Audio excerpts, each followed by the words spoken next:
Alright guys, so we're going to be installing my lowering springs today. Now, I'm not going to do a full how-to video on this. If you want to know how to do it, there's already a great video on. It was done by, I think it was Promised Land from the forum. He did a great video for both the front and rear springs. There's two separate videos. I'll link those in the description, but I'm not going to do the video myself. It does take quite a while to make and edit and do all that. For instance, when I did my fuel pressure repair video, which was quite a long video, one of the longest I've done, I had almost 2 hours of video, and I had to cram it down, I think, into like 16 minutes. I had 2 hours of footage.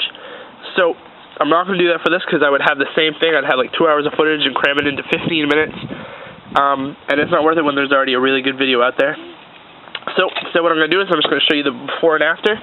So we've got, that's the front. Go back to the rear. That's the rear. We'll do the Mighty Carbon shoe test. I can fit a whole shoe in there.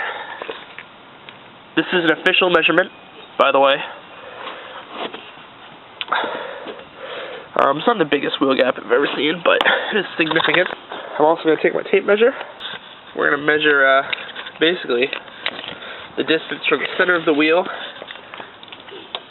to the top here. So right now we're right about 14.5 inches there. Head over to the front wheel. Here we've got, again, this one's actually about 15 inches.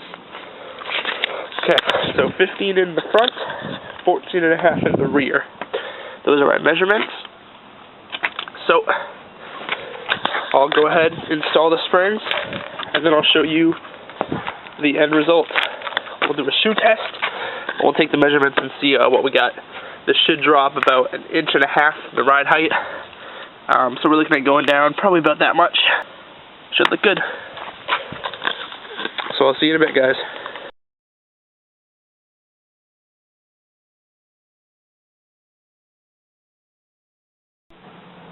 And here we go. So I got the car dropped.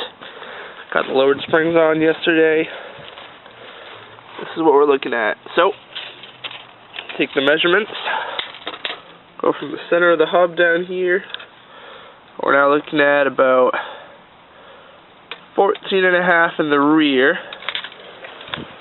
Go over the front. And we're looking at about 13 3/4 in the front. So there you have it. There's the drop. We'll do a. I'm not taking off my shoes, but just barely get that in there. So there you have it. We've got there you go, that much clearance. I haven't driven them too much yet, but haven't noticed any rubbing or scraping.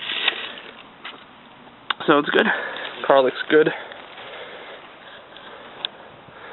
There you go. Just took out a little bit of that wheel gap. So that's it. The install wasn't too bad. Took me about 2.5 hours. I had some trouble with the rear bolts that hold on the struts. They were a bit of a pain, but had some air tools to help. So they came off pretty easy once we got those on. So that's it. I'm liking the ride so far. And if you have any questions, leave me a comment. See you later, guys.